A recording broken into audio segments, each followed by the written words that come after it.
Fingí ser sordo durante 3 meses después de recuperar mi audición, y lo que escuché de mi propio hijo me hizo desear haber permanecido sordo para siempre. Si quieres saber cómo esta historia cambió mi vida completamente, suscríbete al canal porque la revelación que viene te dejará sin palabras. Después de 25 años viviendo en silencio absoluto, recuperé mi audición un martes cualquiera de marzo.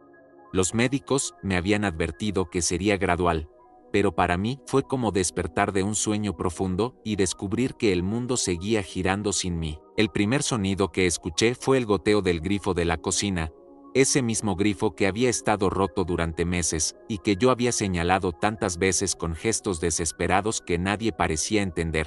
Pero decidí no decírselo a nadie, no inmediatamente.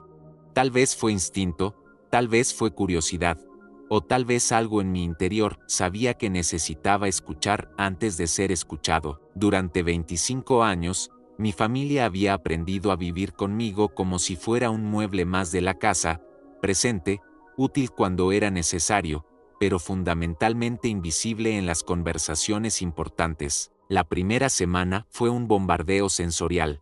Escuchaba todo: el zumbido del refrigerador, los pasos en el piso de arriba, las conversaciones de los vecinos, el ladrido lejano de perros, pero sobre todo, escuchaba a mi familia hablando libremente, creyendo que yo seguía en mi mundo silencioso. Fue el viernes por la noche cuando escuché la conversación que cambiaría todo para siempre. Mi hijo Rodrigo estaba en la cocina con su esposa, y yo fingía leer en la sala contigua.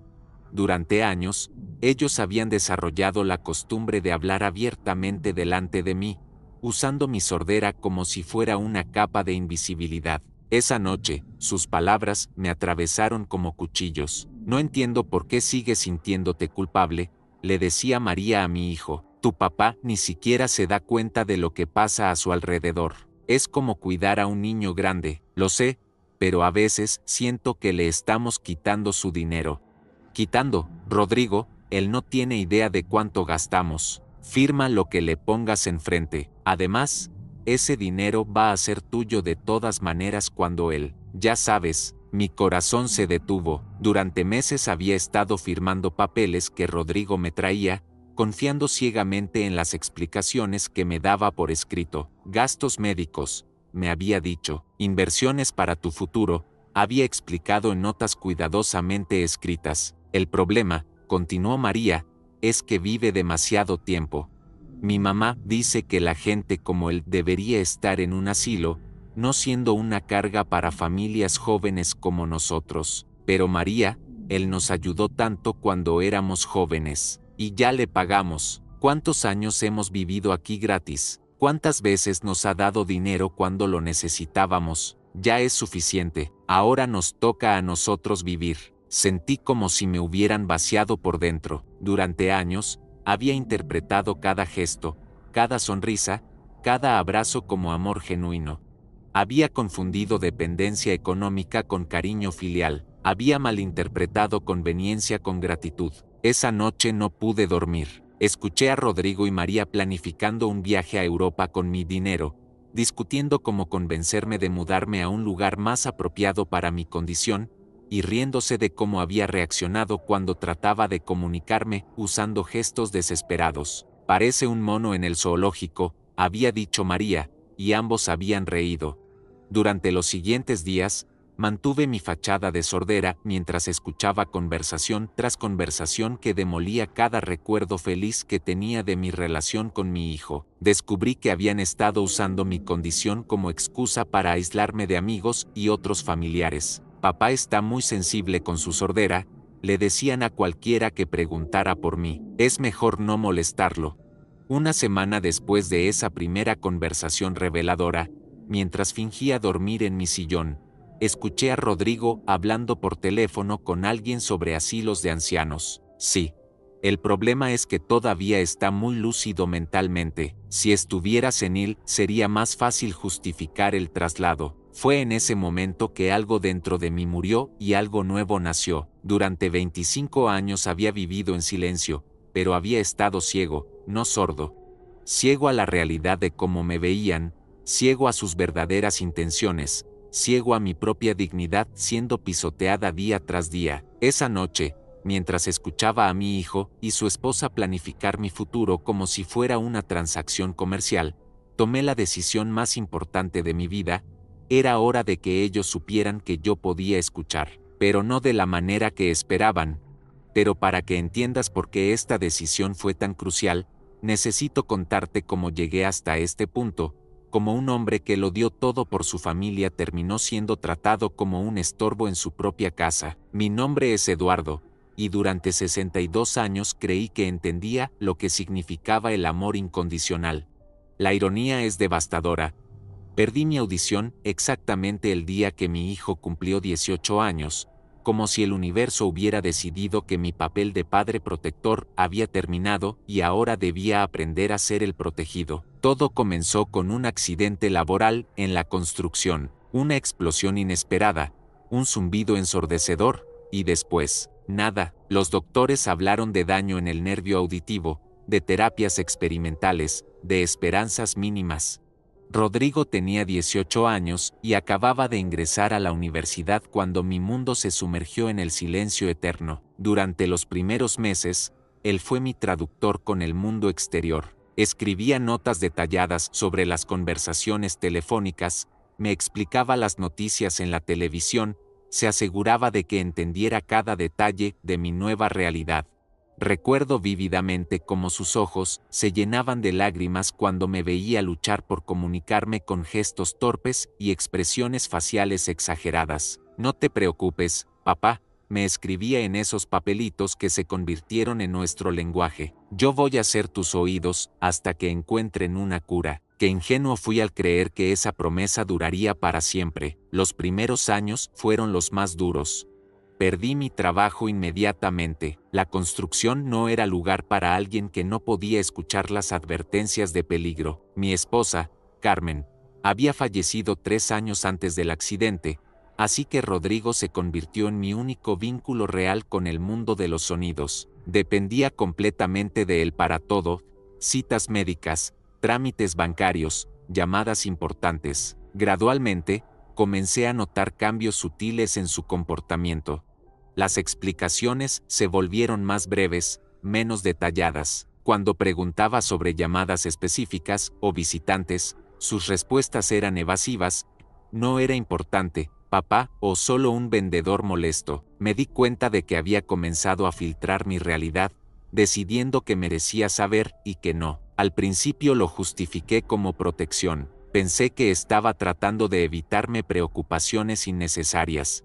Después de todo, ¿qué padre no haría lo mismo por su hijo? Pero lentamente, muy lentamente, esa protección se transformó en control absoluto. Rodrigo se casó con María cuando tenía 24 años. Ella era una mujer hermosa, ambiciosa, con ideas muy claras sobre cómo debería funcionar una familia. Desde el primer día, noté cómo me miraba, no con desprecio abierto, sino con esa expresión que reservamos para obstáculos inevitables que debemos sortear con elegancia. Cuando se mudaron a mi casa temporalmente para ahorrar dinero, acepté sin cuestionamientos. Era lógico, económicamente sensato, y además me daba la oportunidad de estar más cerca de mi hijo. Lo que no anticipé fue cómo esa decisión marcaría el comienzo de mi invisibilidad sistemática. Las cenas familiares se convirtieron en espectáculos mudos donde yo observaba bocas moviéndose, gestos animados, risas cuyo origen desconocía completamente. Rodrigo ocasionalmente me pasaba una nota explicando el tema general de conversación. Hablamos sobre el trabajo de María o comentarios sobre la televisión, pero gradualmente, incluso esas explicaciones desaparecieron. Me convertí en un espectador silencioso de mi propia vida familiar. Los fines de semana eran especialmente difíciles. Veía cómo llegaban amigos de la pareja, cómo se sentaban en mi sala, bebían de mis vasos, comían en mi mesa, mientras yo permanecía relegado a un rincón como una mascota bien educada. Rodrigo me presentaba siempre de la misma manera, moviendo los labios de forma exagerada para que pudiera leer: es mi papá, no puede escuchar. Y después, invariablemente, la conversación continuaba como si yo hubiera desaparecido físicamente del lugar. Durante esos años, desarrollé una habilidad extraordinaria para leer expresiones faciales y lenguaje corporal. Podía detectar tensión, alegría, conspiración, incluso mentiras, solo observando gestos y miradas. Era como tener un superpoder que nadie sabía que poseía. Fue así como comencé a notar las miradas cómplices entre Rodrigo y María cuando firmaba documentos. Pequeños gestos de satisfacción, suspiros de alivio, sonrisas que parecían demasiado amplias para la ocasión. Pero cada vez que intentaba preguntar sobre detalles específicos, las explicaciones se volvían más vagas, más condescendientes. Es solo papeleo rutinario, papá. No te preocupes por estas cosas complicadas. Mi hijo había aprendido que en mi silencio forzado, él tenía el poder absoluto sobre mi narrativa. Él decidía qué versión de la realidad yo conocería, qué problemas merecían mi atención, qué decisiones requerían mi input genuino. Lentamente, sin darme cuenta, había transferido no solo mi audición sino también mi autonomía a manos de alguien que creía que me amaba incondicionalmente. Los cumpleaños se volvieron ejercicios de humillación disfrazados de celebración. Regalos baratos comprados a último momento, mientras María lucía joyas nuevas y Rodrigo presumía gadgets caros. Cuando preguntaba sobre sus adquisiciones costosas, siempre había una explicación perfectamente razonable. Fue una oferta increíble, un regalo de los compañeros de trabajo. Nunca cuestioné las coincidencias. Durante 25 años, construí una versión de la realidad basada en fragmentos de información filtrada, gestos amables ocasionales, y mi desesperada necesidad de creer que seguía siendo importante para la única familia que me quedaba. Viví en una burbuja cuidadosamente construida, donde el amor se medía en tolerancia y la gratitud se expresaba en conveniencia mutua, hasta que un día, el silencio se rompió, y con él, todas mis ilusiones. La pérdida auditiva no llegó sola, trajo consigo una transformación completa de mi existencia que jamás imaginé posible. En los primeros meses después del accidente, cada despertar era una nueva confrontación con una realidad alterada. El reloj despertador que había usado durante décadas se volvió inútil. Las llamadas telefónicas se convirtieron en vibraciones misteriosas que dependían de otros para ser descifradas. Los timbres de la puerta eran luces parpadeantes que Rodrigo instaló con una sonrisa que entonces interpreté como consideración filial. Mi adaptación fue lenta y dolorosa. Aprendí a comunicarme escribiendo en libretas que llevaba constantemente conmigo. Desarrollé un sistema de gestos caseros que funcionaba dentro de los confines de mi hogar, pero que me hacía parecer un extraterrestre cuando intentaba interactuar con el mundo exterior. Las compras en el supermercado se convirtieron en pantomimas embarazosas donde señalaba productos mientras los empleados me miraban con una mezcla de compasión y incomodidad. Rodrigo se convirtió en mi intérprete oficial para todo lo que requería comunicación compleja. Acompañaba a las citas médicas, manejaba las conversaciones con vecinos, se hacía cargo de las llamadas de servicios públicos. Al principio, agradecía profundamente su dedicación. Parecía genuinamente comprometido con asegurar que mi transición hacia esta nueva realidad fuera lo menos traumática posible. Papá, yo me encargo de todo esto, me escribía frecuentemente. Tu única responsabilidad es recuperarte y adaptarte. Lo que no comprendí entonces era cómo esa aparente generosidad estaba construyendo sistemáticamente mi dependencia absoluta hacia él. Las primeras señales de aislamiento fueron sutiles. Amigos que solían visitarme regularmente comenzaron a aparecer con menor frecuencia. Cuando preguntaba por ellos, Rodrigo me explicaba que no querían molestarte mientras te adaptas o que se sienten incómodos porque no saben cómo comunicarse contigo. Gradualmente, mi círculo social se redujo hasta incluir únicamente a mi familia inmediata. Mi hermana Clara, que vivía en otra ciudad, solía llamar semanalmente. Después del accidente, esas llamadas se volvieron menos frecuentes hasta desaparecer completamente. Cuando finalmente pregunté por ella, Rodrigo me escribió una nota explicando que Clara había dicho que era demasiado difícil mantener contacto en estas circunstancias y que era mejor darte espacio para adaptarte. Años después, descubriría que Clara había intentado visitarme múltiples veces, había enviado cartas que nunca recibí, y había insistido en mantener contacto directo conmigo, pero en ese momento, acepté la explicación de Rodrigo sin cuestionamientos. Mi mundo se encogió hasta los límites de mi casa. Las actividades que antes disfrutaba, ir al cine, asistir a reuniones sociales, incluso caminar por el parque y conversar con conocidos, se volvieron complicadas o imposibles. Rodrigo siempre tenía razones válidas para desaconsejar estas salidas. Es peligroso que andes solo, la gente no entiende tu condición.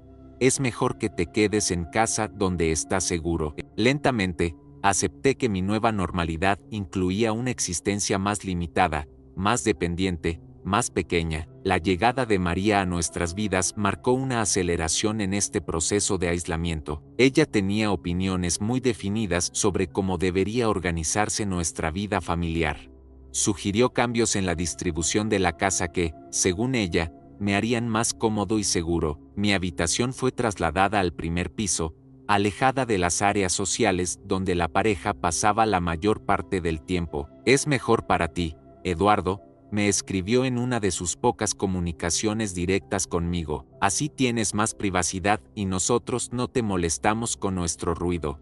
El concepto de ruido, en la vida de una persona sorda, debería haber sido mi primera pista sobre sus verdaderas intenciones. Las comidas familiares se transformaron en ejercicios de exclusión educada, mientras Rodrigo y María mantenían conversaciones animadas que yo no podía seguir.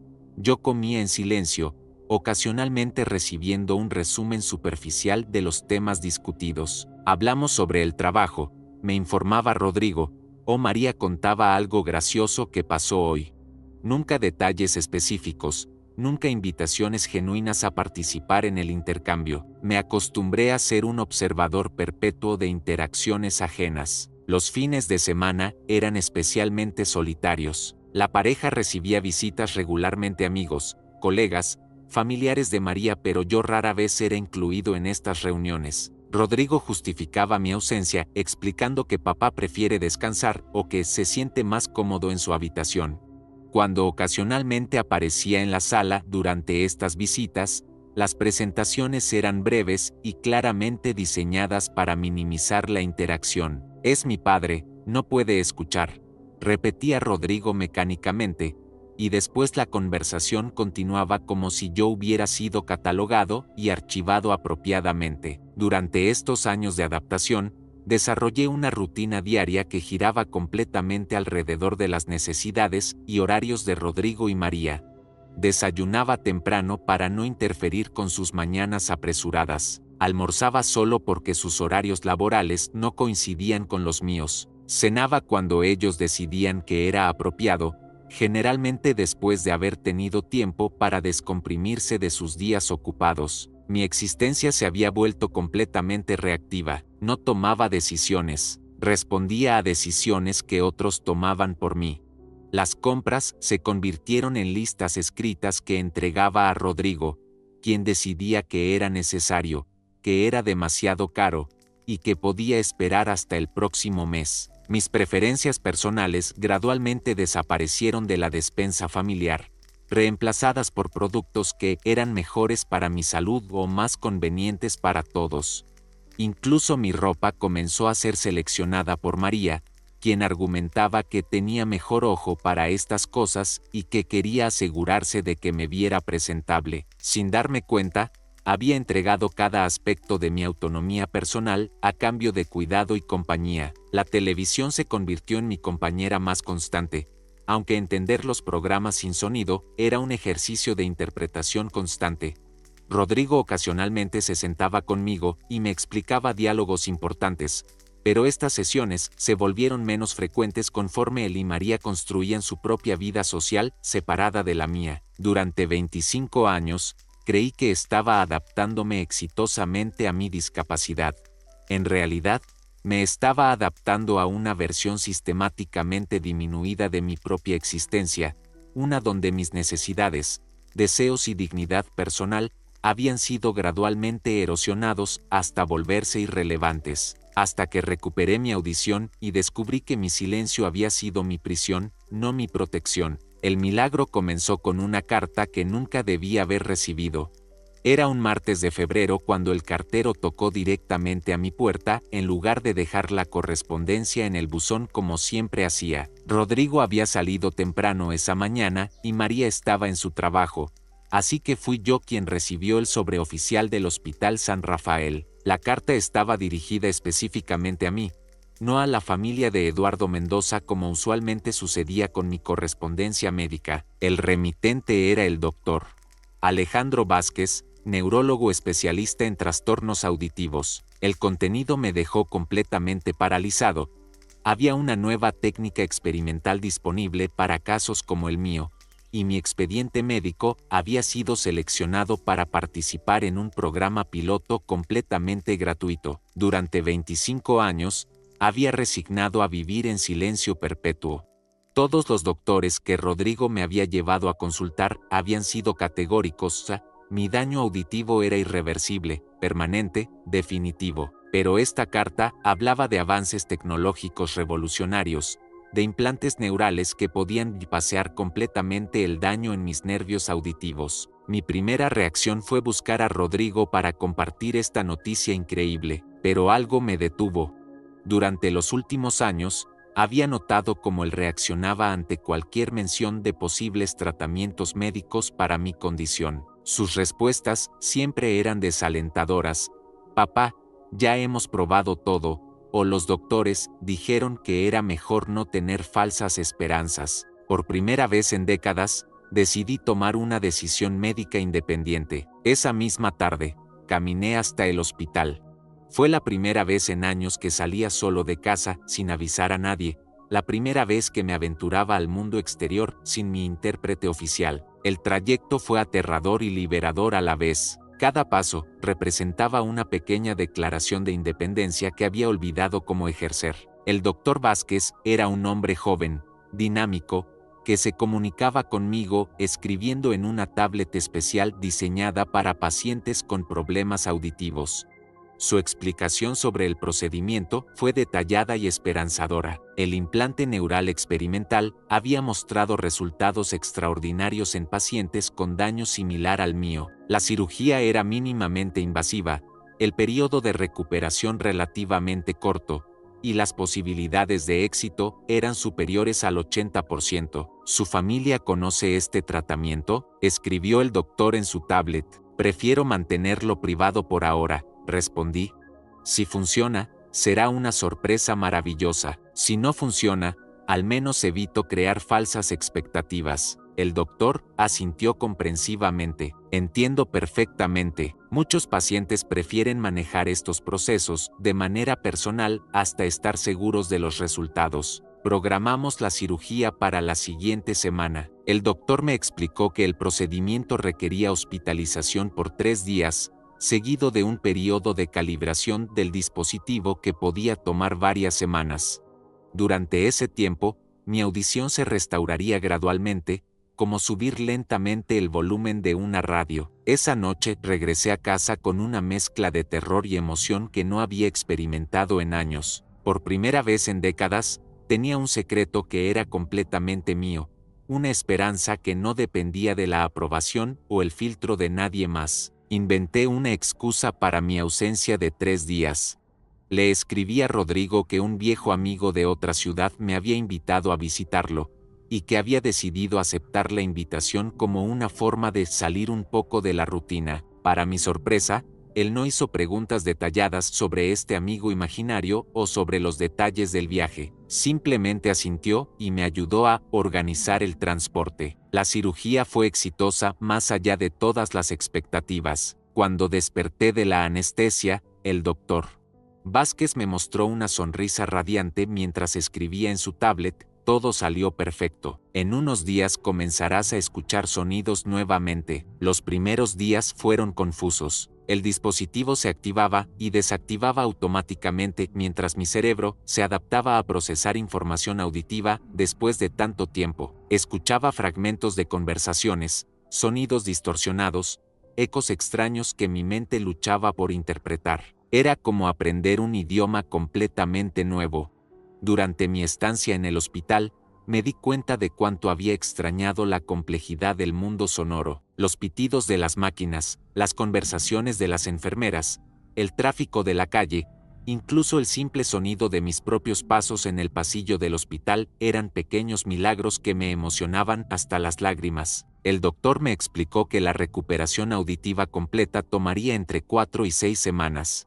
Durante ese periodo, mi capacidad de percibir sonidos mejoraría constantemente, pero debía tener paciencia mientras mi cerebro reaprendía a procesar esta información. ¿Planea contarle a su familia inmediatamente sobre su recuperación?, me preguntó durante mi última consulta antes del alta. Todavía no estoy seguro, admití. Quiero estar completamente recuperado antes de darles esta noticia. Además, creo que me gustaría observar cómo funciona mi familia cuando creen que no puedo escucharlos.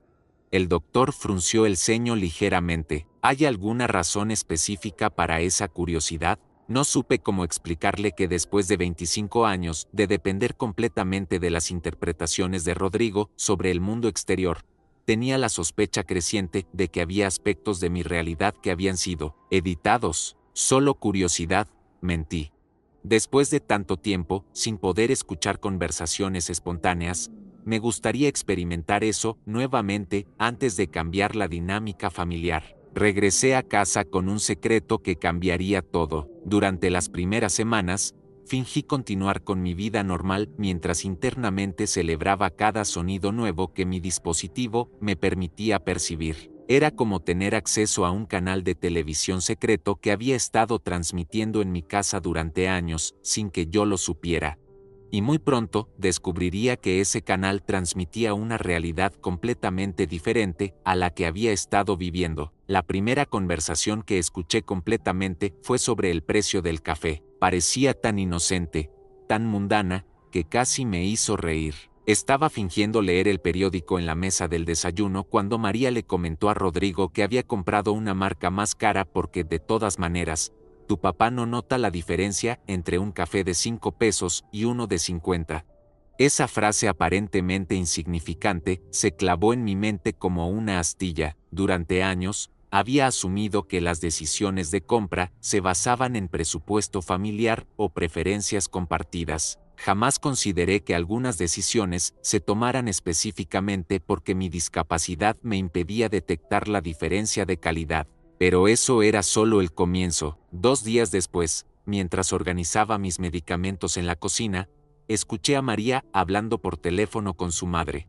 Su voz tenía un tono completamente diferente al que usaba cuando se dirigía a mí por escrito. Era más relajada, más honesta, despojada de la cortesía forzada que caracterizaba nuestras interacciones escritas. No, mamá, él no sospecha nada, decía mientras revisaba su teléfono. Rodrigo maneja todos sus asuntos financieros. Eduardo firma lo que le ponemos delante sin hacer preguntas complicadas. Es mucho más fácil de lo que pensábamos. Mi mano se congeló sobre el frasco de pastillas.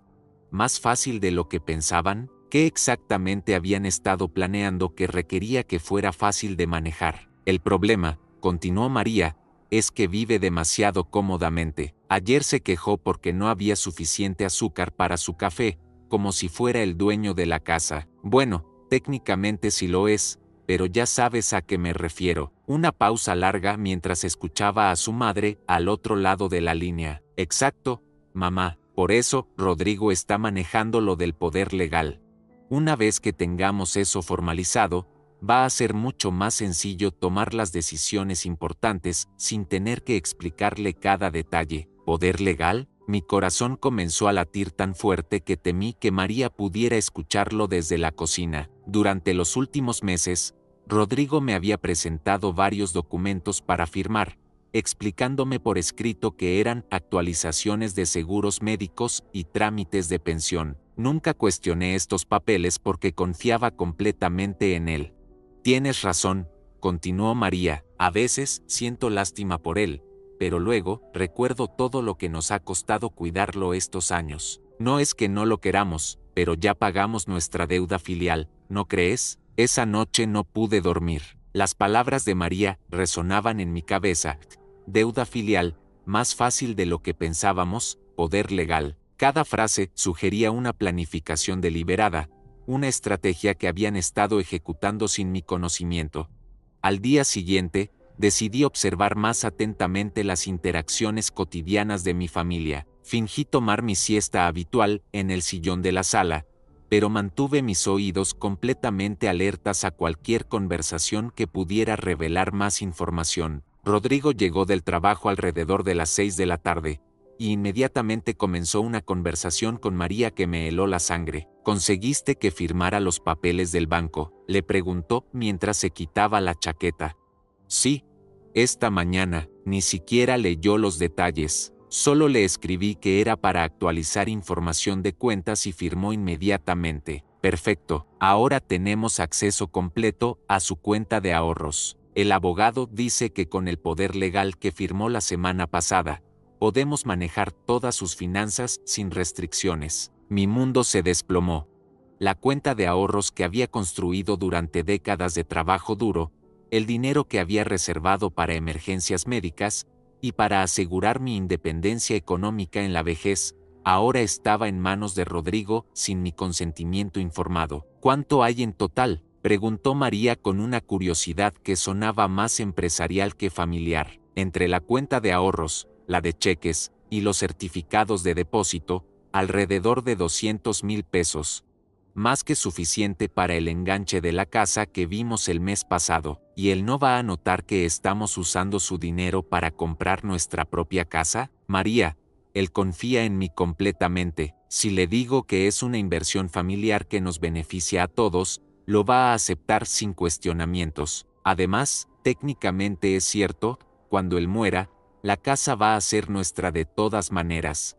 La casualidad con la que discutían mi muerte futura me resultó más perturbadora que la revelación financiera. Hablaban de mi fallecimiento como un evento económico planificado, no como la pérdida de un ser querido. Durante los siguientes días, cada conversación que escuchaba agregaba otra pieza al rompecabezas devastador de mi realidad familiar. Descubrí que habían estado usando mi tarjeta de crédito para gastos personales que yo desconocía completamente. María había comprado un guardarropa completamente nuevo porque Eduardo nunca revisa los estados de cuenta de todas maneras. Rodrigo había sacado un préstamo usando mi casa como garantía, algo que era posible gracias al poder legal que me había hecho firmar bajo falsas pretensiones. El dinero de ese préstamo había financiado vacaciones que ellos describían como viajes de trabajo cuando me enviaban postales desde destinos exóticos. La traición más dolorosa fue descubrir cómo habían estado manejando mi correspondencia. Rodrigo revisaba mi correo antes de que yo lo viera, descartando invitaciones sociales, cartas de amigos e incluso comunicaciones médicas que consideraba innecesarias para mi conocimiento. Mi hermana Clara ha estado tratando de contactarte, le decía María un día. Llamó 3 veces esta semana. Ya le expliqué que papá está demasiado frágil emocionalmente para mantener contacto con familia extendida, respondió Rodrigo con una naturalidad que me resultó escalofriante. Es mejor mantener su mundo pequeño y controlado. Clara, mi hermana menor, había sido mi confidente más cercana antes del accidente. Su desaparición gradual de mi vida no había sido una decisión propia como Rodrigo me había hecho creer. Había sido sistemáticamente excluida de mi existencia para eliminar cualquier voz externa que pudiera cuestionar las decisiones que estaban tomando en mi nombre. Esa noche, mientras yacía en mi cama procesando estas revelaciones devastadoras, entendí que había estado viviendo en una prisión construida con mentiras compasivas y manipulación disfrazada de cuidado familiar. Mi sordera no había sido solo una discapacidad física, había sido la herramienta perfecta para mi aislamiento emocional y mi explotación financiera sistemática, pero ahora podía escuchar, y cada palabra que captaba me acercaba más a una verdad que cambiaría todo para siempre. El momento de mayor horror llegó cuando escuché a Rodrigo hablando con un asesor financiero por teléfono. Era un jueves por la tarde, y yo fingía dormir en mi habitación mientras él conversaba abiertamente en la sala, creyendo que mi sordera le proporcionaba privacidad absoluta para discutir mis propios asuntos económicos. Necesito liquidar todos los fondos de inversión de mi padre lo antes posible, Decía con una tranquilidad que me resultó espeluznante. Tengo poder notarial completo, así que no debería haber problemas legales. Una pausa mientras el asesor le explicaba algo. No, él no necesita saber los detalles específicos. Mi padre confía en que yo manejo sus finanzas de la mejor manera posible. Además, con su condición auditiva, es más sencillo para todos si yo me encargo de estas decisiones complicadas. Mi respiración se volvió superficial. Los fondos de inversión habían sido mi plan de jubilación, creados meticulosamente durante mis años de trabajo en la construcción. Representaban 30 años de sacrificios, de comidas baratas para ahorrar dinero extra, de vacaciones canceladas para incrementar mis aportes mensuales. Exacto, continuó Rodrigo, queremos diversificar en propiedades inmobiliarias. Ya encontramos una casa perfecta en las colinas. El vendedor está dispuesto a cerrar el trato esta semana si presentamos el pago completo. Las Colinas era el barrio más exclusivo de la ciudad, donde las casas costaban fácilmente $500,000. La horrible realización me golpeó como un martillo. Estaban usando mis ahorros de toda la vida para comprarse una mansión, mientras me mantenían viviendo como un inquilino tolerated en mi propia propiedad. Mi esposa está emocionada con la mudanza, comentó Rodrigo casualmente. Será mejor para todos. Mi padre tendrá una habitación más grande con mejor iluminación, y nosotros finalmente tendremos el espacio que necesitamos para comenzar nuestra propia familia. Esa frase me destrozó completamente. No solo estaban robando mi independencia financiera, estaban planeando trasladarme como equipaje humano a una casa comprada con mi propio dinero, donde yo sería definitivamente el invitado perpetuo en lugar del propietario. Esa misma noche, mientras cenábamos en silencio como era habitual, observé a Rodrigo y María con nuevos ojos. Sus sonrisas ocasionales hacia mí ya no parecían gestos de cariño filial, sino actuaciones calculadas para mantener mi cooperación. Cada bocado que comía me sabía a traición. Al día siguiente, María recibió una llamada que me permitió entender la magnitud completa de su planificación financiera. Era su hermana, quien aparentemente también estaba involucrada en orquestar mi explotación sistemática. Ana, ya casi terminamos de transferir todo a nuestras cuentas, decía María mientras caminaba por la cocina, completamente relajada. El viejo ni siquiera revisa sus estados bancarios. Rodrigo le dice que él se encarga de los detalles complicados y Eduardo se conforma con esa explicación. Una pausa larga. No, no hay riesgo legal. Tenemos todos los documentos firmados correctamente. El poder notarial cubre prácticamente cualquier decisión financiera que necesitemos tomar.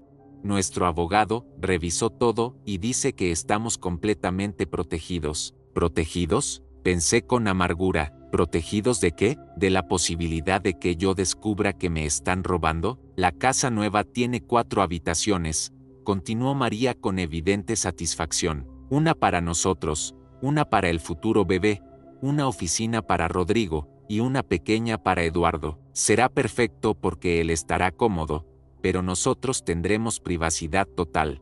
La conversación se volvió aún más reveladora cuando María comenzó a discutir cronogramas específicos. El corredor de bienes raíces dice que podemos cerrar la compra el próximo viernes. Una vez que tengamos las llaves, comenzaremos a mudarnos gradualmente. Queremos que la transición sea suave para Eduardo, sin que se sienta abrumado por cambios súbitos. ¿Cuándo planean decirle sobre la mudanza?, preguntó Ana.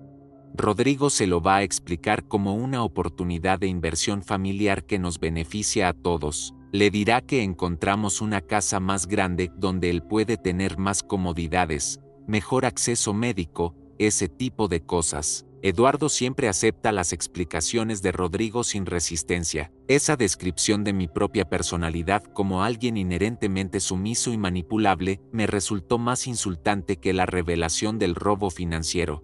Me habían reducido a un anciano dócil cuya aprobación era irrelevante para decisiones que involucraban mi propia vida y patrimonio. Durante los siguientes días, comencé a interceptar fragmentos de conversaciones telefónicas que revelaban el alcance completo de su operación financiera. Habían vaciado mi cuenta de ahorros principal, liquidado mis inversiones en fondos mutuos, y utilizado mi línea de crédito personal para financiar gastos que yo jamás había autorizado.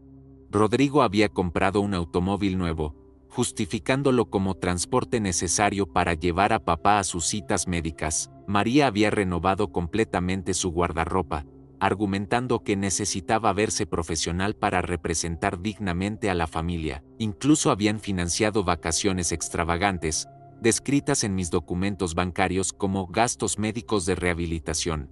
La manipulación más sofisticada involucró la creación de una cuenta bancaria conjunta donde depositaban una pequeña pensión mensual que me permitía mantener la ilusión de independencia económica. Esta cantidad era suficiente para mis gastos personales básicos, pero insignificante comparada con el patrimonio que habían transferido sistemáticamente a sus nombres.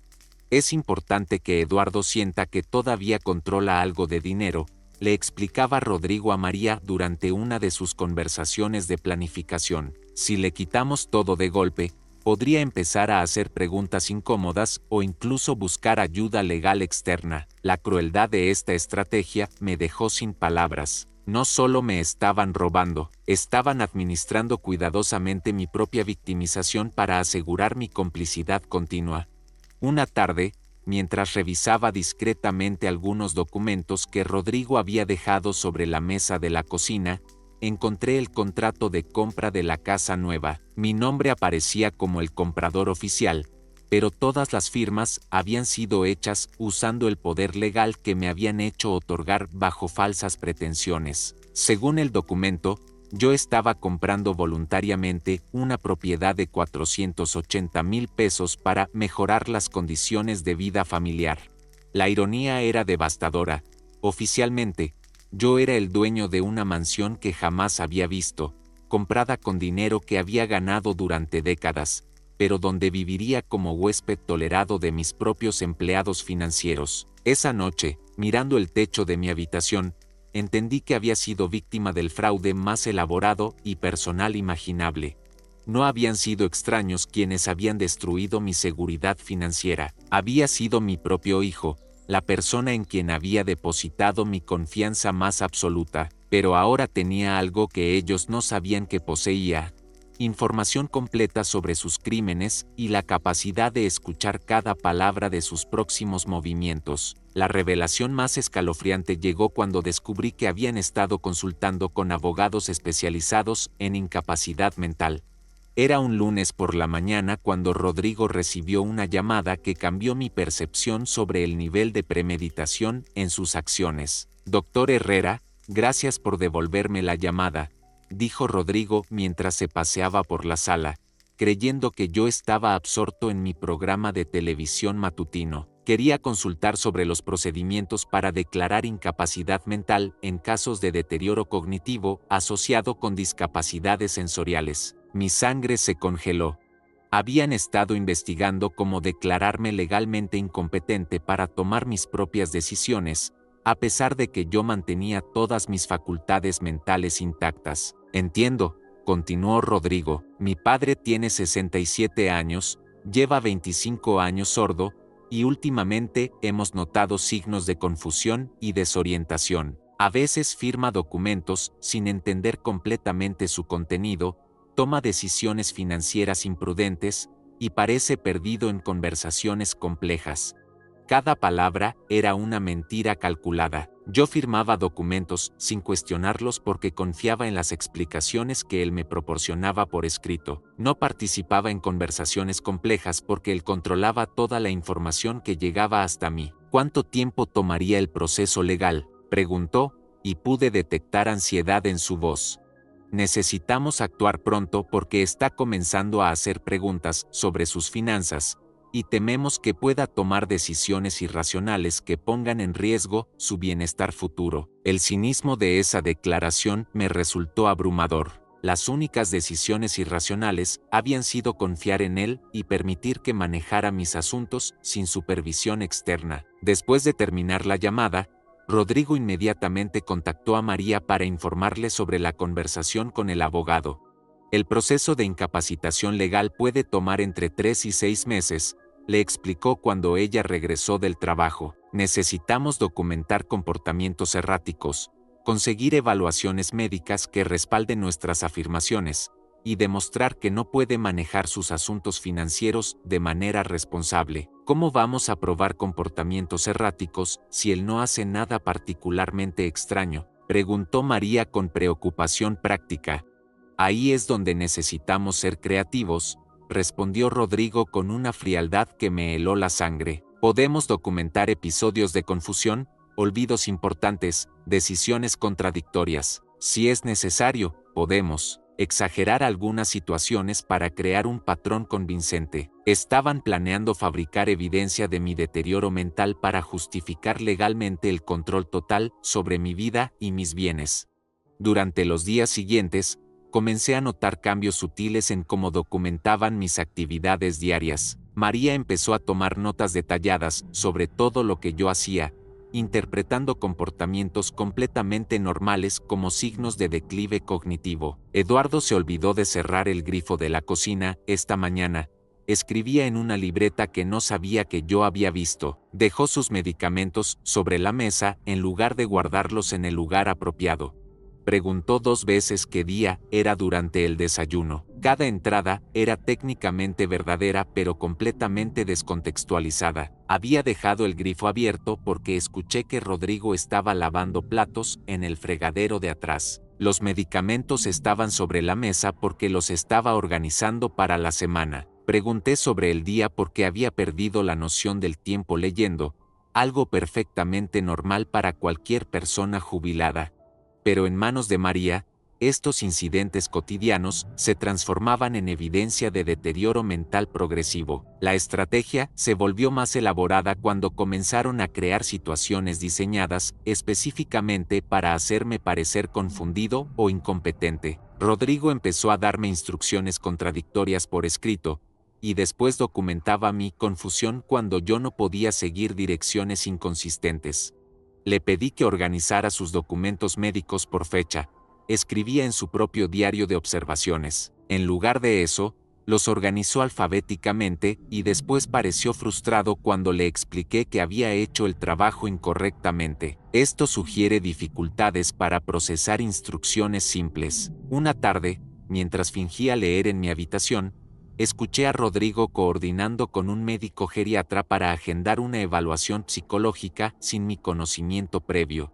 Doctor Morales, mi padre necesita una evaluación integral de sus capacidades cognitivas, explicaba por teléfono. Hemos notado deterioro significativo en su capacidad para tomar decisiones racionales, especialmente en asuntos financieros. ¿Él ha expresado deseo de ser evaluado?, preguntó el doctor. No exactamente, admitió Rodrigo, pero creemos que no tiene la capacidad de reconocer su propio deterioro. Es común en estos casos, ¿verdad? Los pacientes no son conscientes de sus limitaciones cognitivas. El doctor aparentemente aceptó esta explicación porque la cita fue programada para la siguiente semana, descrita como consulta médica de rutina en la nota que Rodrigo me entregó. Esa misma noche, María recibió una llamada de su hermana Ana, quien aparentemente había estado investigando opciones de vivienda asistida en mi nombre. Encontré 3 residencias geriátricas excelentes que aceptan casos de demencia temprana, informaba Ana con entusiasmo. Todas tienen programas especializados para personas con discapacidades múltiples. Los costos son razonables, especialmente considerando que Eduardo tiene buenos ahorros para cubrir los gastos. ¿Qué tan rápido podríamos hacer la transición una vez que tengamos la declaración de incapacidad?, preguntó María. Según el administrador de la residencia, San Patricio, pueden aceptar nuevos residentes con 1 semana de notificación previa, siempre que tengamos toda la documentación legal apropiada. Escuchar esa conversación fue como recibir mi propia sentencia de muerte social.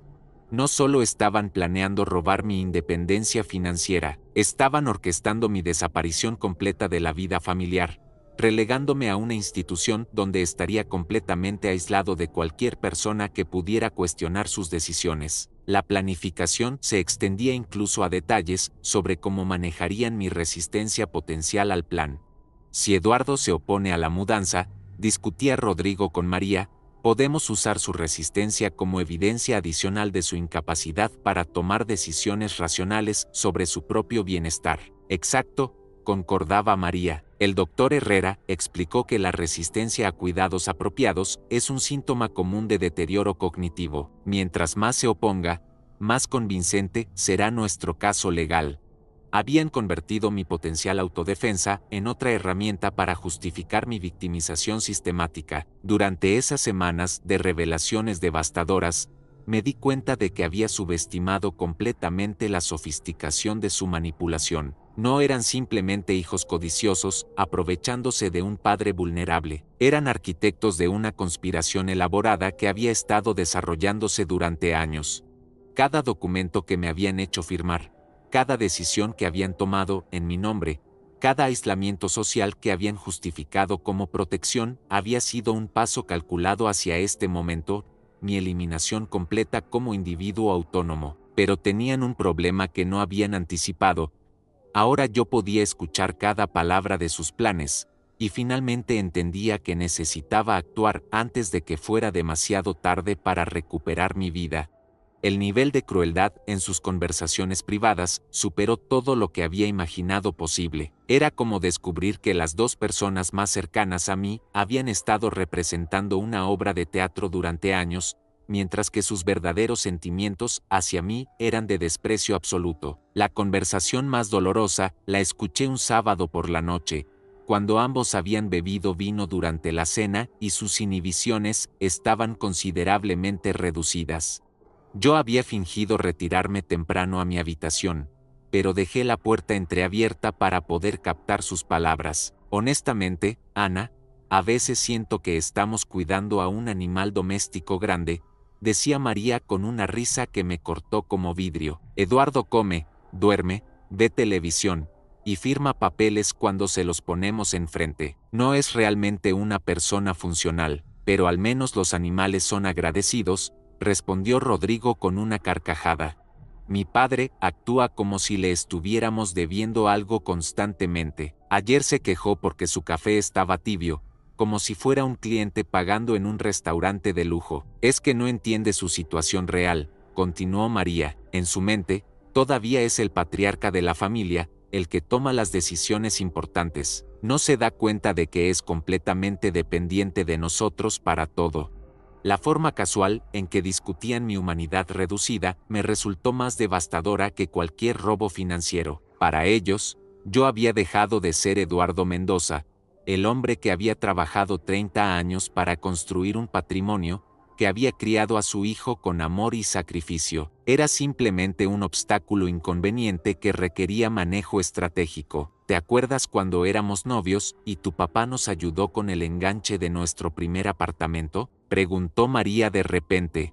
Sí, ¿por qué? En ese momento pensé que era muy generoso. Ahora me doy cuenta de que solo estaba comprando nuestra lealtad futura. Era una inversión a largo plazo para asegurar que lo cuidáramos cuando fuera viejo e inútil. La reinterpretación de mi generosidad pasada como manipulación calculada me dejó sin aliento.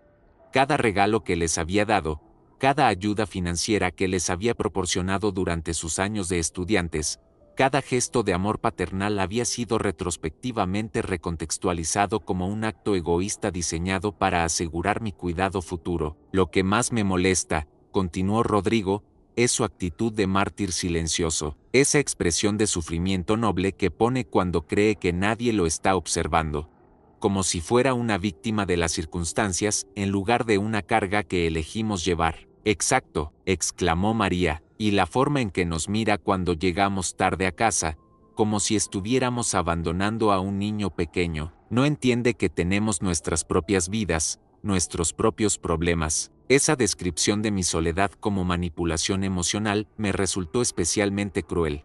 Durante años, había interpretado sus ausencias prolongadas como algo natural para jóvenes ocupados con sus carreras. Nunca expresé resentimiento abiertamente, pero aparentemente mi tristeza silenciosa era percibida como chantaje emocional. El problema, reflexionó Rodrigo, es que vive demasiado saludablemente. Mi abuelo murió a los 72, pero papá parece que va a durar hasta los 90.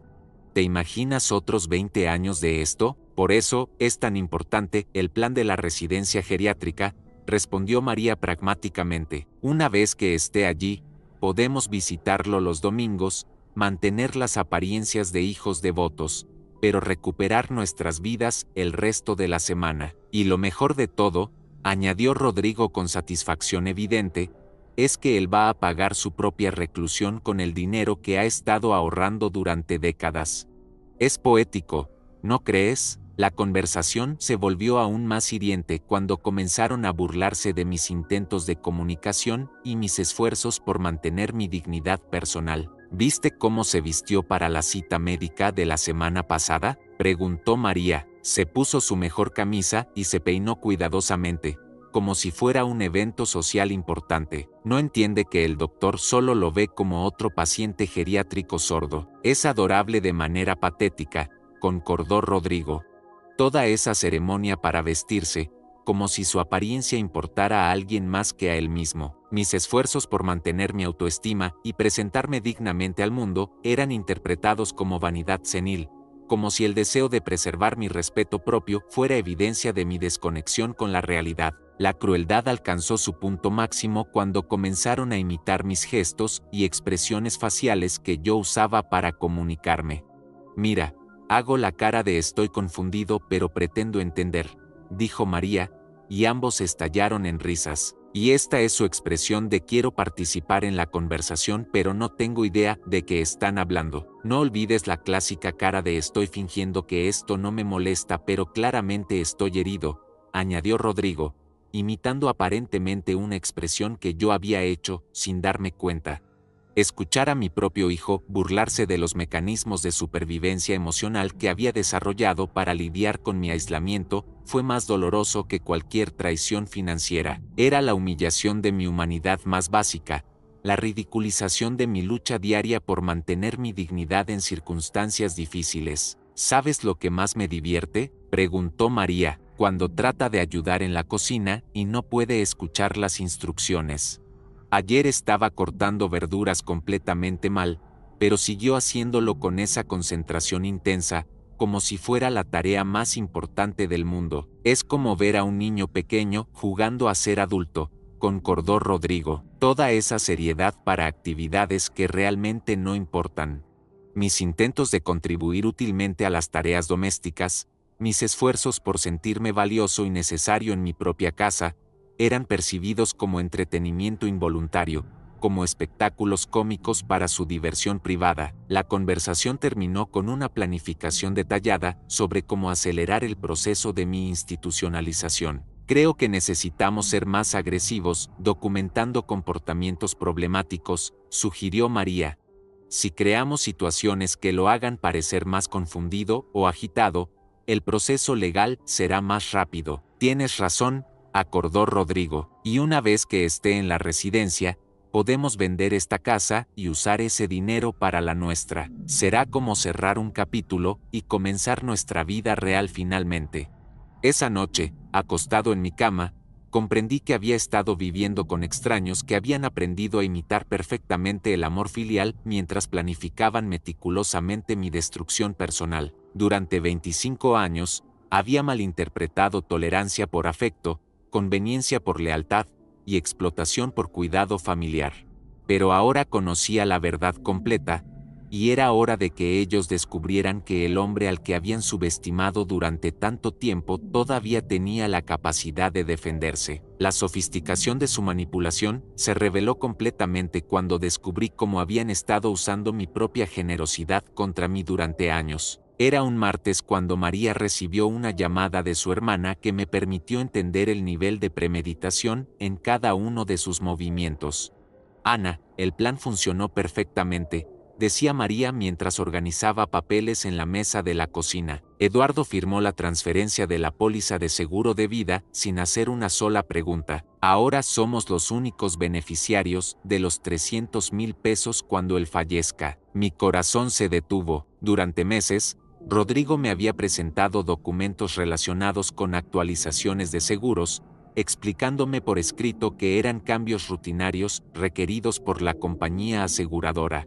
Jamás imaginé que estaban cambiando los beneficiarios de mi propia póliza de vida. Lo más brillante, continuó María con satisfacción evidente, es que él mismo sugirió que Rodrigo debería manejar todos sus trámites de seguros porque son demasiado complicados para alguien en mi condición. Básicamente nos entregó el control voluntariamente. Recordé vívidamente esa conversación.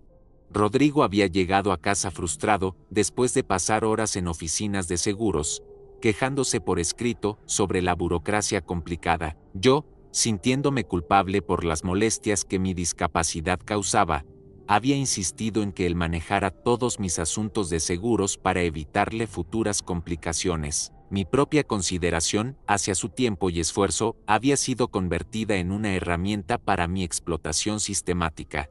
¿Y qué pasa con los otros documentos?, preguntó Ana desde el otro lado de la línea. Rodrigo ya tiene firmas en blanco para prácticamente cualquier cosa que necesitemos, respondió María casualmente. Eduardo firmó una serie de documentos por si acaso surgen emergencias médicas que requieran decisiones rápidas. No tiene idea de que esas firmas pueden ser usadas para cualquier propósito legal. La revelación me dejó completamente paralizado. Durante los últimos 2 años, había firmado múltiples documentos en blanco bajo la justificación de preparación para emergencias médicas. Rodrigo me había explicado que si algo le pasaba a él, María necesitaría tener autorización previa para tomar decisiones médicas rápidas en mi nombre. Es genial, continuó María, porque técnicamente él autorizó cada transacción.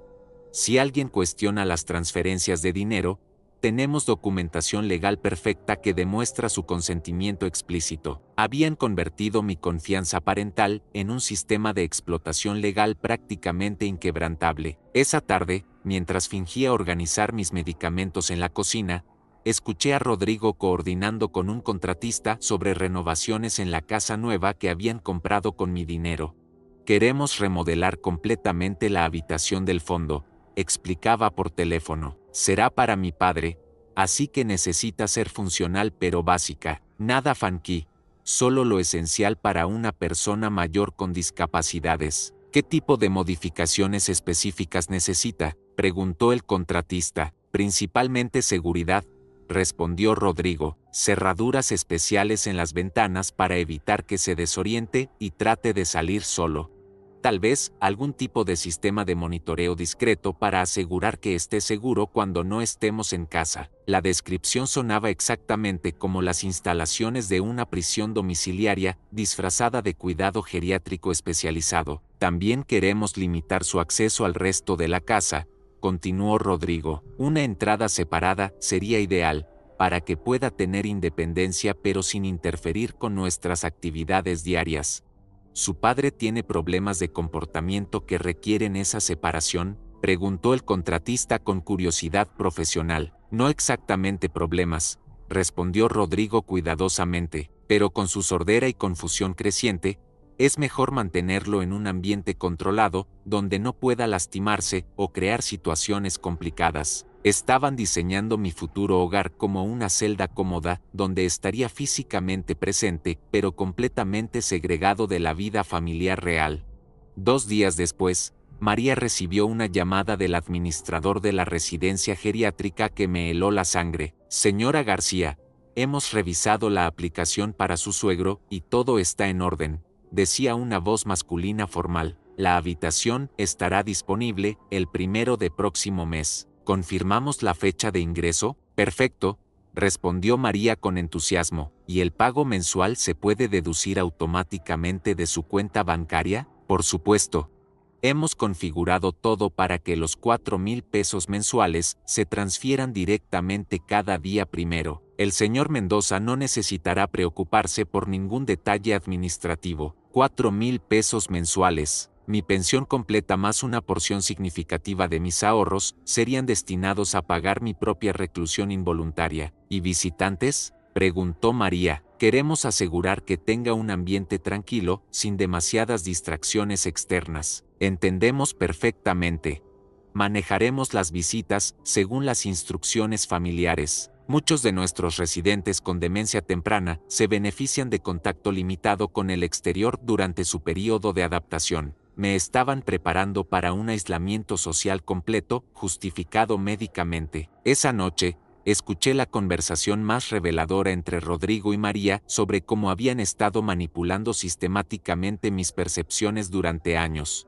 ¿Te acuerdas cuando papá preguntó sobre sus viejos amigos del trabajo? Preguntó Rodrigo. Sí, querían organizar una reunión de jubilados o algo así, respondió María. Le dije que había hablado con ellos y que habían decidido cancelar la reunión porque era demasiado complicado incluir a alguien con discapacidades. En realidad, nunca los contacté, pero él aceptó la explicación sin cuestionarla. Esa fue brillante, admitió María.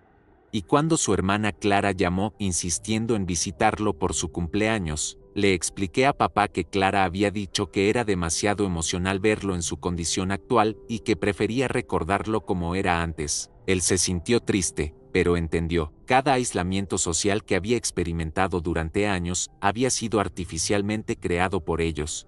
Mis amigos no me habían abandonado por incomodidad con mi discapacidad. Habían sido sistemáticamente desconectados de mi vida mediante mentiras elaboradas. La clave, reflexionó Rodrigo, es siempre hacer que las decisiones parezcan venir de otras personas. Papá nunca cuestiona cuando le digo que alguien más decidió que era mejor mantener distancia, y funciona porque él no quiere ser una carga para nadie, añadió María. Su propia consideración por otros es su mayor debilidad. Habían identificado mi mayor fortaleza de carácter, mi deseo de no incomodar a las personas que amaba, y la habían convertido en la herramienta perfecta para mi aislamiento y control. Durante las siguientes horas, mientras procesaba estas revelaciones devastadoras, entendí que había sido víctima de una manipulación psicológica extremadamente sofisticada que había durado décadas.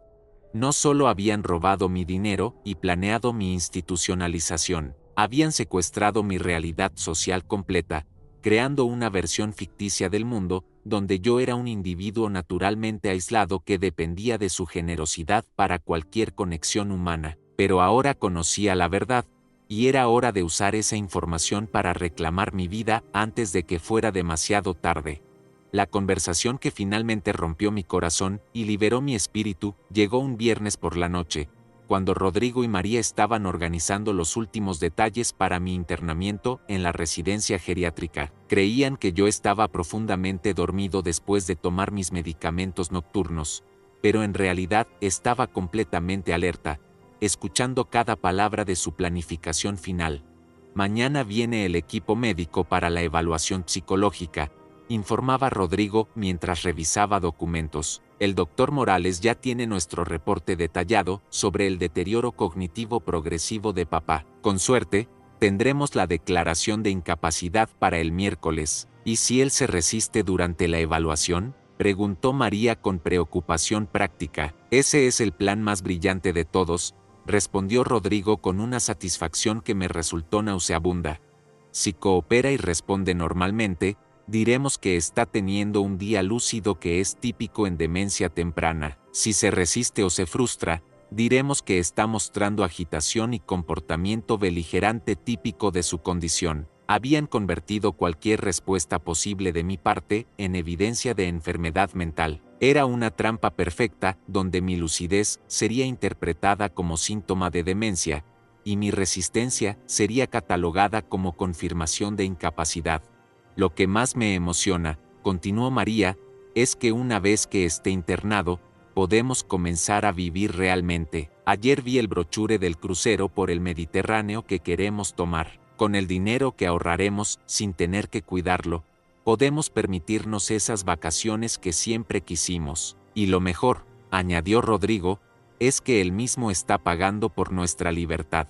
Cada mes que esté en la residencia, nosotros recuperamos 4,000 pesos para nuestros propios gastos. Es como recibir un salario por deshacernos de una responsabilidad. La frialdad con la que discutían mi eliminación de sus vidas me cortó más profundo que cualquier traición anterior.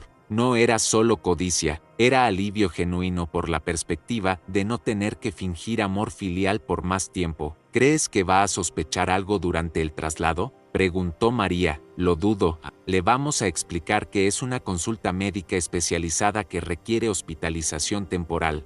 Para cuando se dé cuenta de que es permanente, ya habremos completado todos los trámites legales y él no tendrá recursos para revertir la situación. ¿Y si trata de contactar a alguien para pedir ayuda? ¿A quién? Rió Rodrigo cruelmente. Hemos eliminado sistemáticamente todos sus contactos externos durante años. Su hermana Clara cree que él no quiere verla. Sus antiguos compañeros de trabajo piensan que prefiere mantenerse aislado. No tiene amigos cercanos. No tiene vecinos que lo conozcan personalmente. Estamos completamente solos en esto. El nivel de aislamiento que habían orquestado era más completo de lo que yo había imaginado. Durante décadas, habían convertido mi mundo social en un desierto donde ellos eran las únicas conexiones humanas significativas. Hay una cosa que me preocupa, admitió María después de una pausa. ¿Y si algún día recupera su audición? Los médicos dijeron que era imposible. Pero la tecnología médica avanza constantemente. Mi corazón se aceleró. Esta era la conversación que había estado esperando inconscientemente. María, incluso si hubiera algún tratamiento milagroso disponible, respondió Rodrigo con desdén absoluto, ¿realmente crees que se lo ofreceríamos? Su sordera es la razón por la cual hemos podido manejar esta situación tan efectivamente. Si pudiera escuchar nuestras conversaciones privadas, todo nuestro plan se desmoronaría. Tienes razón, concordó María, su discapacidad ha sido nuestra mayor ventaja. Sin ella, nunca habríamos tenido el control necesario para reorganizar sus finanzas. Exactamente, y honestamente, continuó Rodrigo con una crueldad que me dejó sin respiración, prefiero que permanezca sordo. Es más manejable, más predecible. Un Eduardo que pudiera escuchar sería un Eduardo peligroso para nuestros intereses. Esa confesión me reveló la profundidad completa de su traición. No solo habían explotado mi discapacidad, habían llegado a depender de ella como herramienta de control, y activamente preferían mi sufrimiento continuo porque facilitaba su manipulación. La conversación continuó con detalles sobre cómo manejarían mis protestas inevitables durante el internamiento. Si se pone difícil durante el traslado, planificaba María, podemos decirle al personal médico que está experimentando paranoia típica de demencia senil. Creerán que está imaginando conspiraciones que no existen. Perfecto, concordó Rodrigo, y si menciona algo sobre dinero o propiedades, diremos que está obsesionado con fantasías sobre robos financieros. Es un síntoma común en pacientes geriátricos que no entienden sus propias limitaciones cognitivas. Habían anticipado cada aspecto de mi resistencia potencial y preparado contraargumentos médicos que convertirían mis acusaciones legítimas en evidencia adicional de enfermedad mental. ¿Sabes qué me da más satisfacción?, preguntó María después de unos minutos de silencio. Que durante todos estos años, él ha estado tan agradecido por nuestro cuidado y sacrificio. Nunca sospechó que cada gesto de consideración era parte de un plan más grande.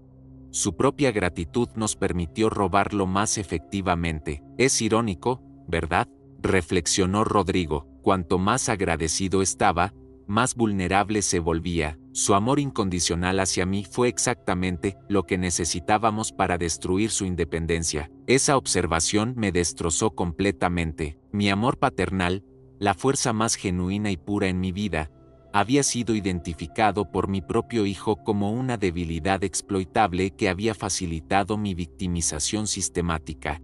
Mañana a esta hora, dijo María con satisfacción final, Eduardo estará en la residencia, nosotros tendremos control legal completo sobre todo su patrimonio, y finalmente podremos comenzar nuestras vidas sin la carga de cuidar a un anciano dependiente. Brindemos por eso, sugirió Rodrigo, y escuché el sonido de copas chocando. Por la libertad, dijo María, y por Eduardo, que nos ha dado tanto sin saberlo, añadió Rodrigo con una risa que me heló la sangre.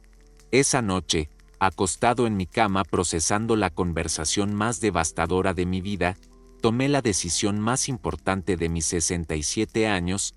Era hora de que Rodrigo y María descubrieran que el hombre al que habían subestimado y explotado durante décadas todavía tenía la capacidad de luchar por su dignidad. Durante 25 años había vivido en silencio, pero ese silencio había llegado a su fin. Al día siguiente, cuando llegara el equipo médico para mi evaluación psicológica, iban a descubrir que Eduardo Mendoza no era el anciano confundido y manipulable que esperaban encontrar. Era hora de revelar mi secreto más poderoso, que había estado escuchando cada palabra, cada plan, cada traición durante meses, y que finalmente estaba listo para usar esa información para reclamar mi vida.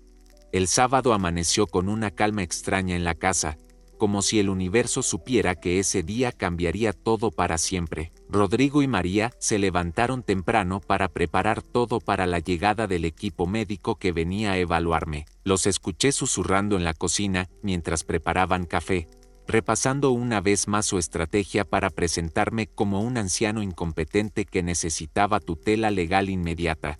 Recuerda, le decía Rodrigo a María mientras organizaba los documentos falsificados sobre mi supuesto deterioro mental, cuando lleguen los doctores, mantén esa expresión de familia preocupada que has estado practicando, y si papá dice algo coherente, suspira con tristeza y menciona que tiene buenos momentos ocasionales. ¿Y si se agita durante la evaluación?, preguntó María. Mejor todavía, será evidencia perfecta de que no puede manejar estrés o situaciones complejas. Mientras desayunaba, fingiendo mi sordera habitual, observé cómo ambos me miraban con esa mezcla de falsa compasión y anticipación ansiosa. Para ellos, este era el día de su liberación definitiva. Para mí, era el día de mi resurrección. A las 10 de la mañana llegó el doctor Morales, acompañado de una trabajadora social llamada Carmen Ruiz. Los recibí con la misma expresión amable y confundida que había perfeccionado durante años, mientras internamente me preparaba para la actuación más importante de mi vida. Buenos días, señor Mendoza, dijo el doctor, hablando despacio y articulando exageradamente como si fuera un niño pequeño. Venimos a hacerle algunas preguntas sencillas para evaluar cómo se siente. Rodrigo se acercó inmediatamente para traducir la conversación, pero yo levanté una mano para detenerlo. No es necesario, hijo, dije con voz clara y firme que sorprendió a todos en la habitación. Puedo escuchar perfectamente al doctor. El silencio que siguió fue ensordecedor. Rodrigo se quedó paralizado con la boca abierta. María dejó caer la taza que tenía en las manos, y los profesionales médicos se miraron confundidos. «¿Perdón?», balbuceó Rodrigo. «Papá, ¿qué estás diciendo? ¿Tú no puedes escuchar?». Terminé la frase con una sonrisa que había estado guardando durante meses. «Pero sí puedo, Rodrigo. He podido escuchar durante los últimos 3 meses. Cada palabra, cada conversación, cada plan que han estado haciendo a mis espaldas». La trabajadora social comenzó a tomar notas rápidamente mientras observaba la dinámica familiar que claramente no era lo que habían esperado encontrar. «Esto es imposible», murmuró María, retrocediendo como si hubiera visto un fantasma. «Los doctores dijeron que tu sordera era permanente». «Los doctores estaban equivocados», respondí tranquilamente. «Hay una nueva tecnología experimental. Me sometí a una cirugía hace 3 meses, sin contarles nada, porque quería sorprenderlos con mi recuperación». «¿Por qué no nos dijiste?», preguntó Rodrigo, pero su voz tembló cuando se dio cuenta de las implicaciones de mi silencio estratégico. «Porque quería escuchar cómo hablaban realmente de mí cuando creían que no podía oírlos», respondí, mirándolo directamente a los ojos. Y lo que escuché fue revelador. El doctor Morales intervino profesionalmente. «Señor Mendoza, entiendo que esto debe ser muy emocionante para usted. ¿Podría explicarnos cuándo y dónde se realizó este procedimiento?». Saqué de mi bolsillo la documentación médica completa que había estado guardando para este momento exacto. «Hospital San Rafael, Dr. Alejandro Vázquez, implante neural experimental.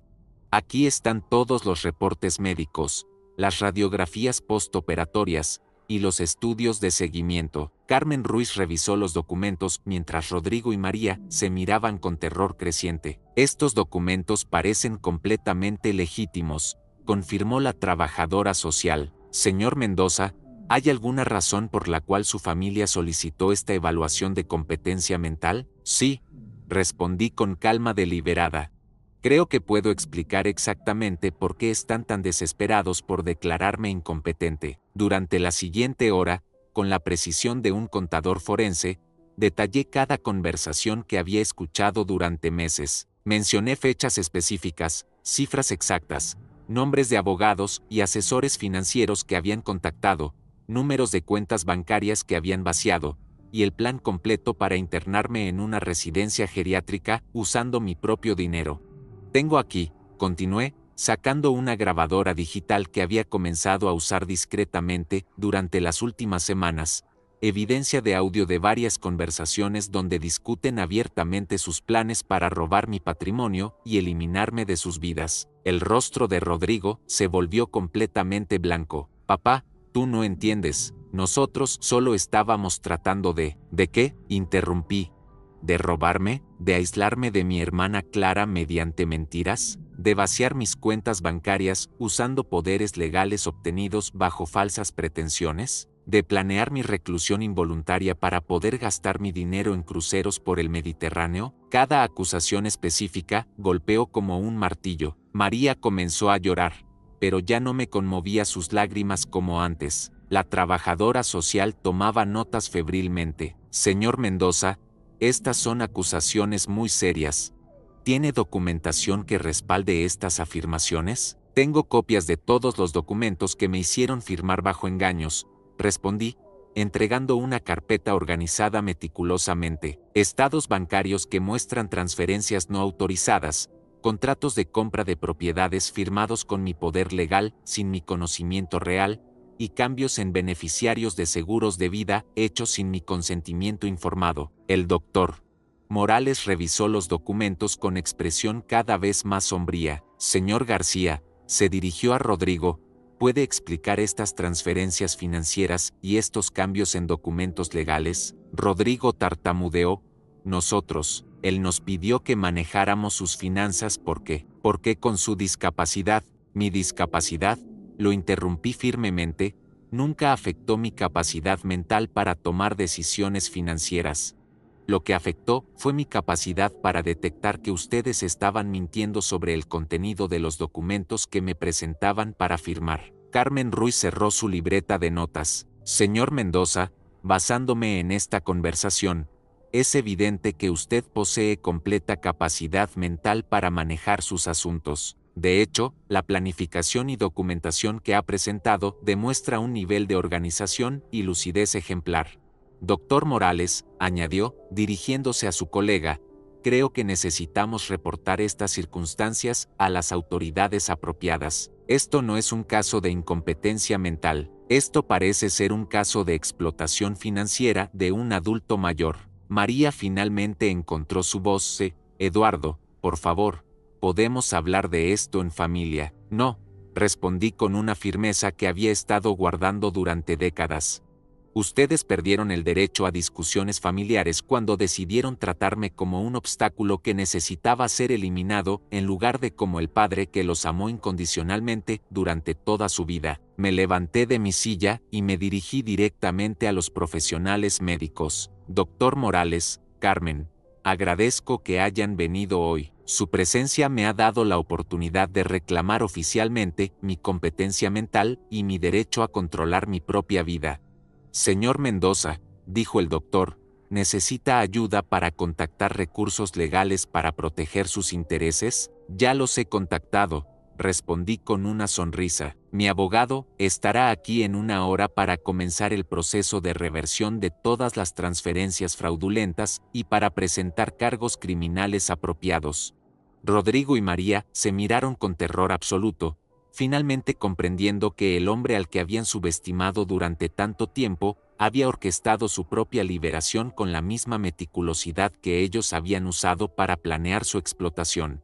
La guerra había comenzado, pero esta vez, yo tenía todas las armas. 6 meses después de aquel sábado que cambió mi existencia para siempre, estoy sentado en la terraza de mi nueva casa, sí, mi casa, comprada con mi dinero recuperado legalmente, escuchando el canto de los pájaros mientras escribo estas líneas finales de mi historia. Es extraordinario cómo el sonido de la vida cotidiana puede convertirse en una sinfonía cuando has estado privado de ella durante tanto tiempo.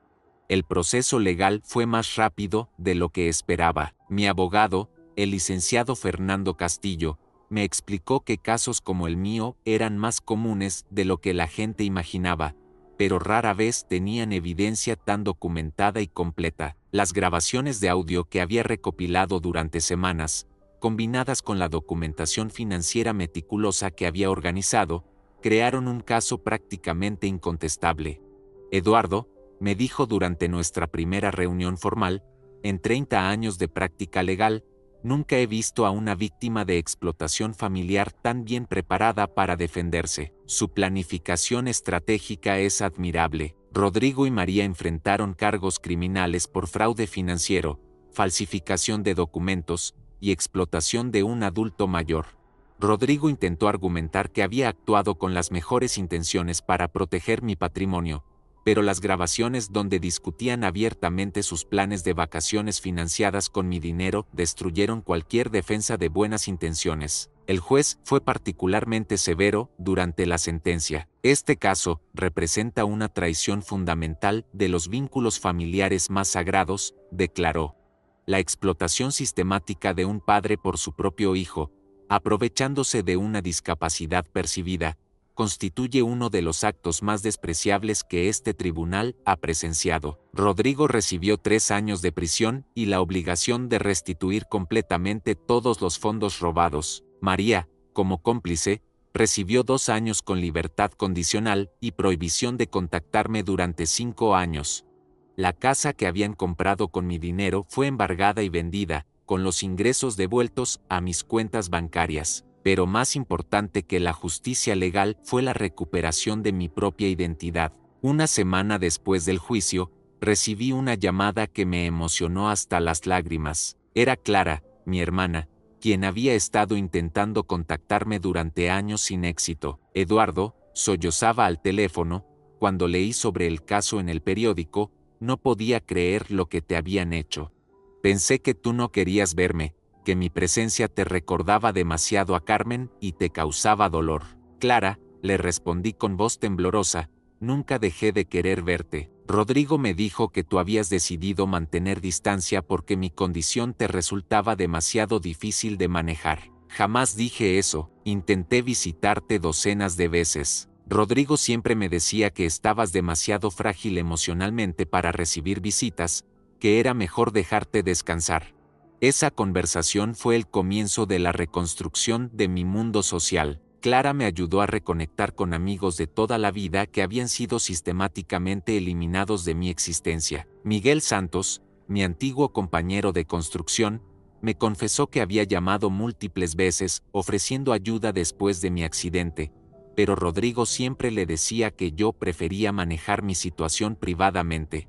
Respetamos tu deseo de privacidad, me explicó Miguel durante nuestra primera reunión en años, pero siempre nos preguntamos por qué desapareciste completamente de nuestras vidas. Gradualmente, fui descubriendo que mi aislamiento social había sido completamente artificial. Las personas que genuinamente se preocupaban por mí nunca me habían abandonado, habían sido deliberadamente excluidas de mi vida por quienes se beneficiaban de mi dependencia emocional total.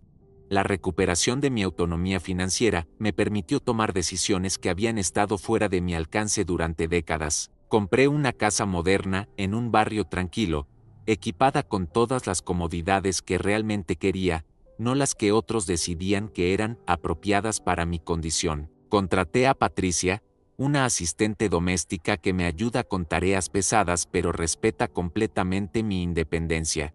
La diferencia entre su ayuda profesional y la ayuda controladora de Rodrigo y María es como la diferencia entre cooperación y dominación. Señor Mendoza, me dijo durante su primera semana de trabajo, mi función es facilitarle la vida, no dirigirla. Usted toma las decisiones. Yo simplemente ejecuto las tareas que le resultan difíciles físicamente. También comencé terapia con la psicóloga doctora Elena Vargas, especializada en trauma familiar y recuperación de abuso financiero.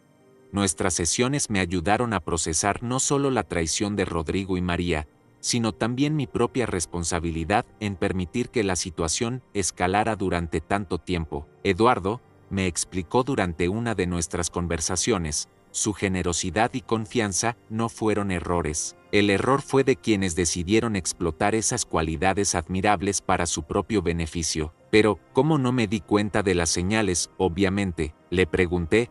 Porque el amor parental genuino no anticipa traición filial, respondió sabiamente. Su cerebro interpretaba comportamientos ambiguos de la manera más favorable posible porque esa es la naturaleza del amor incondicional. Ellos explotaron esa bondad. 6 meses después del juicio, Rodrigo me escribió una carta desde prisión. Era una mezcla confusa de disculpas, justificaciones y súplicas para que recordara los buenos tiempos que compartimos como familia. No respondí inmediatamente.